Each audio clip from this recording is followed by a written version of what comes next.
তো গাইস আজকে আমি কোথায় ঘুরতে গিয়েছিলাম আর জায়গাটা কোথায়, চলো প্রথম থেকে বলি।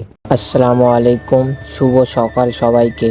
সকাল সকাল চলে এসেছি আমাদের মাঠে।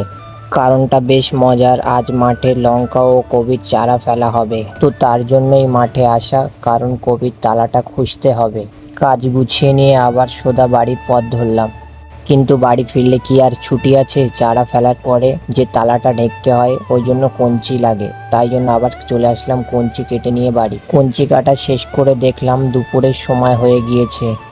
আজকে তো শুক্রবার, তাই কঞ্চি কাটার পর্ব শেষ করে তাড়াতাড়ি ফ্রেশ হয়ে রেডি হয়ে চলে গেলাম নামাজ পড়তে। কিন্তু জুম্মার দিন তো এমনিতেই বিশেষ, আর আজ তো ডবল সারপ্রাইজ। নামাজ শেষে মসজিদ থেকে দিল 1 প্লেট গরম গরম বিরিয়ানি। ব্যাস, বাড়ি এসে বিরিয়ানি দিয়ে ভাত খেয়ে দুপুরটা আজকে জমে গেল। খাওয়া দাওয়ার পর বিকেলে বার হলাম আমার স্কুলের বন্ধুদের সাথে দেখা করতে। কতদিন পর বন্ধুদের সাথে দেখা, খুবই ভালো লাগলো।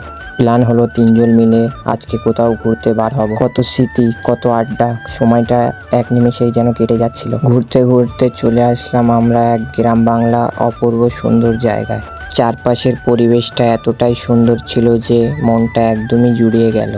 গাইস আমি এক জায়গায় ঘুরতে আসবো বলছিলাম, তো এক জায়গায় ঘুরতে এসেছি খড়গাছির এখানে। তোমাদের জায়গাটা দেখাচ্ছি, শুধু দেখো জায়গাটা দেখো।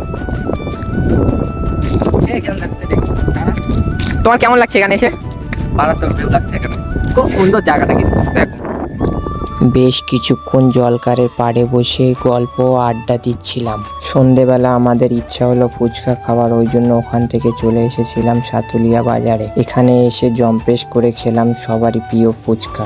ব্যাস, এইভাবেই কেটে গেল আজকের সারা দিনটা। আজকের ব্লগটা তোমাদের কেমন লাগলো অবশ্যই কমেন্ট করে জানিও।